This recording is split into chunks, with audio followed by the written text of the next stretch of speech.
In the opening scene, we are introduced to Sam, a sniper on a mission to assassinate a corrupt mayor. Sam isn't alone. He's joined by a spotter and comrade Ken.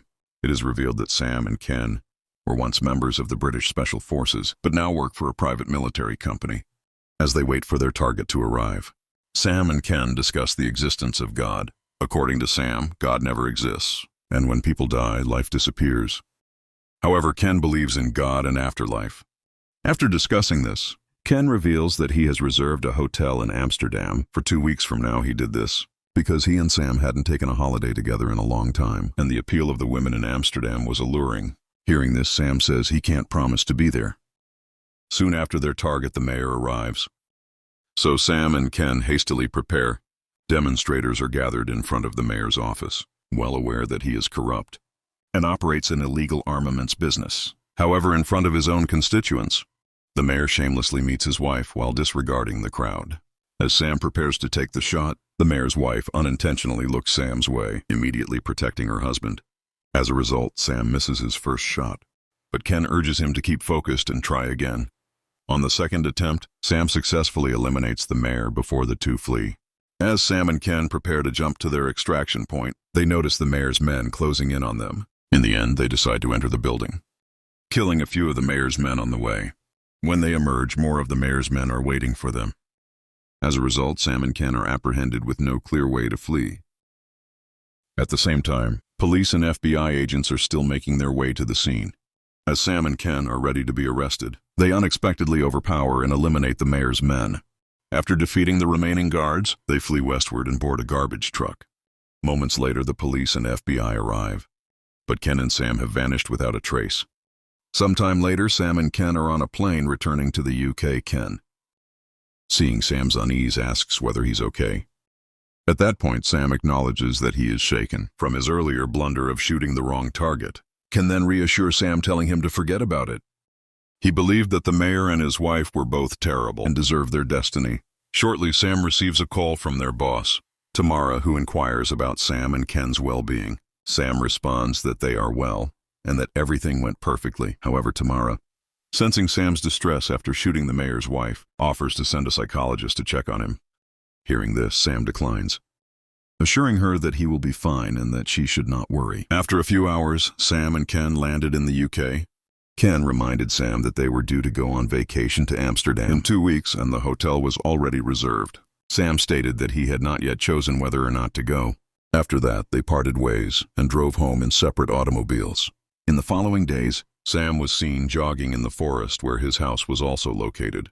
He spent his time doing light work, such as chopping wood and other simple tasks. While cleaning his weapons, Sam received a phone call from Tamara. However, Sam had ceased responding her calls for quite some time. Tamara continued calling for a few minutes until Sam, who was annoyed, eventually answered. Tamara wanted to meet with him in the Netherlands, preferably Amsterdam. After speaking with Tamara, Sam suddenly remembered Ken, who was on holiday in Amsterdam. Not long later, Sam landed in Amsterdam, where Ken was already waiting for him. At that point, Ken joked that he thought Sam had been killed by the mayor's group. On the drive to the hotel, Ken remarked that Tamara had phoned him the day before to schedule a meeting for later in the week. Both Ken and Sam were aware that Tamara was most likely about to assign them another mission. However, before embarking on the mission, Ken wanted Sam to spend 2 days having fun with him in Amsterdam. When they arrived at the hotel, they were greeted warmly by the manager, who LED'd them to the top floor suite that Ken had reserved for quite some time. The room turned out to be extremely luxurious, with breathtaking views of Amsterdam. Even the bed was made of silk, which made Sam wonder why Ken had booked such a luxurious hotel. Ken explained that the hotel was actually paid for by Tamara. Their boss, as the hotel manager, prepared to open the curtains. Sam requested that they be kept closed. The manager suggested that the sunset view outside would be spectacular, but Sam insisted on keeping the curtains closed, maintaining cautious in case the mayor's crew was still behind them. After the hotel manager left, Sam disclosed that he did not want to accept any more missions from Tamara in the future meeting since he had decided to retire. Ken was disappointed to hear this because he thought Sam was the ideal partner. Ken even pleaded with Sam to reconsider his decision before retiring. However, Sam explained that the mayor's wife's death remained a source of grief for him. Furthermore, Sam was convinced that even without him, Ken could flourish as a sniper or spotter. In the end, Ken accepted his decision and began to consider retiring as well. After a short period, 2 women were sent to their room to offer them massage. The 2 were cautious at first, but when the women answered the security question, they let them in without hesitation. Ken quickly laid down to relax, but Sam declined the massage and opted to converse. Sam then inquired about the 2 women's names. One introduced herself as Lily from Ukraine, and the woman in the red dress was Mona from Mexico. Because Sam refused a massage, Mona attempted to entertain him by claiming she could read people's fortunes. Amused, Sam requested that Mona read his current state of mind. Mona even prophesied that Sam would live longer than the other 3. She also stated that Sam had strong faith and a deep belief in God. Ken burst out laughing as he remembered Sam's declaration that he did not believe in God. Ken then joked that if Mona used a crystal ball, like other fortune tellers, he would tip her $100 to their surprise. Mona quickly revealed a crystal ball, which delighted Ken and Sam. However, Mona soon acknowledged that the crystal ball was phony, merely a prop soon after. The hotel manager arrived with a waitress bringing their meal. The manager chose to reopen the curtains, arguing that the night view was too wonderful to miss. However, Sam swiftly instructed the manager to close the curtains again. During this time, a gunshot suddenly rang out and everyone frightened, especially Lily and Mona. As Sam attempted to close the drapes with a remote, the waitress unexpectedly attacked him.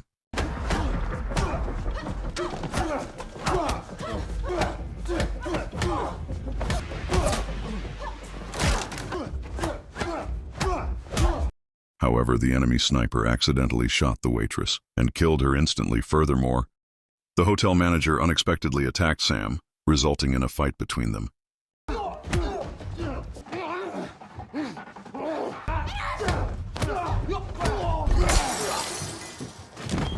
After overpowering the manager, Sam fell on the curtain remote, causing the curtains to open even further. As a result, the group began asking about their phones, understanding that they needed to call for assistance.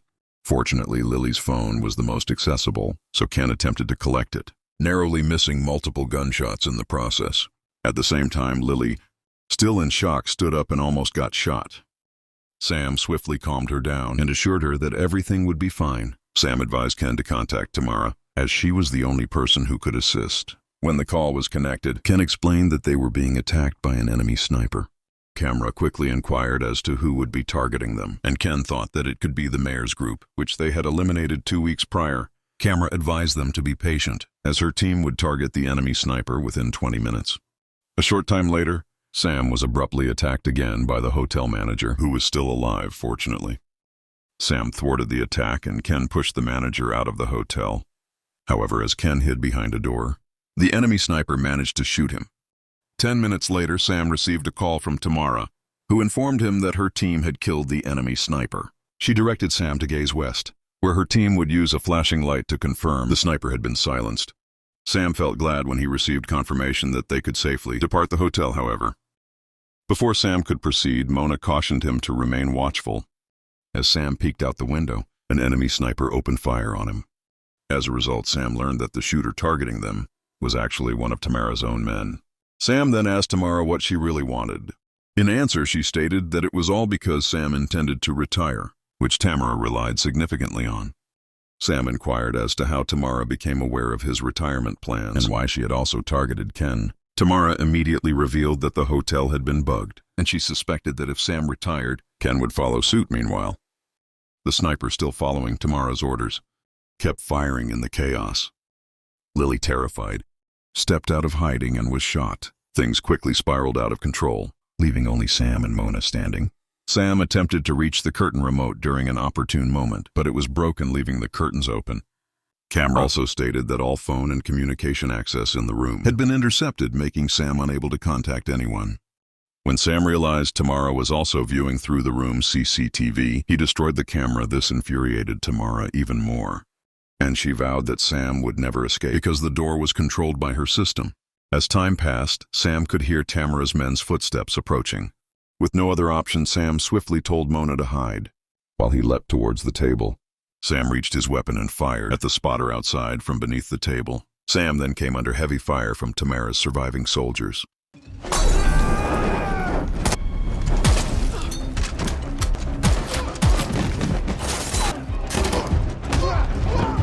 One of them captured Mona and held her captive, forcing Sam to capitulate. As Sam prepared to get his weapon, Mona inquired as to if there was still hope of survival. Sam admitted he didn't know as Tamara's forces approached. He said that he couldn't reach his firearm, which was across the room. In this critical scenario, Mona handed Sam a photo of her child and urged him to swear to adopt her child if she died, and moments later Tamara's men stormed in, forcing Sam to fight again. Just as one of the remaining gunmen was about to shoot Sam, Mona intervened with his rifle to save him. Unfortunately, Mona was shot and murdered by an enemy sniper. After utilizing the firearm, Sam got his rifle and aimed precisely. He successfully eliminated the remaining sniper, but he remained trapped in the hotel room because Tamara controlled the door. Sam later discovered that Ken was still alive. He then rushed him to the bed, where Ken revealed that the only way out was to jump from the building. However, given their location on the top floor, this appeared impossible shortly. They were attacked again, this time by a drone operated by Tamara. Sam shot at the drone several times, but it proved to be extremely durable. At the same time, Ken was working on something with the silk sheets in the room. Sam saw a gas stove on the balcony and used it to cause an explosion, which destroyed the drone. Sam then returned to Ken, but he had passed on. However, Sam spotted Ken's silk sheet masterpiece and realized what he had planned. On the other side, scores of men were making their way upstairs to take down Sam, but he had already attached the silk sheet to the balcony and leapt over, utilizing Ken's ingenuity to get away. A few months later, the scene shifts to Dubai, where Tamara is shown relaxing while conversing on the phone. The guy on the other end is none other than Sam, who has come to exact revenge on her. Knowing this, Tamara calmly stated that Sam would never find her because she had moved away from her home country. But Sam admitted that he was already aware she was in Dubai. Tamara was shocked and rushed out of the airport while still on the phone with Sam. As Tamara approached the restroom, a small girl playing a game changed the restroom sign. Tamara hung up the phone knowing that Sam would never reach her. Not only that, but she also told her guards to stay alert while she used the restroom. Soon after, a janitor entered, and it was Sam. After Sam entered, a gunshot rang out, prompting Tamara's guards to rush inside only to hear more shots. After the dust had subsided, Sam came from the lavatory, held the hand of the young girl, who turned out to be Mona's child and was now under Sam's guidance.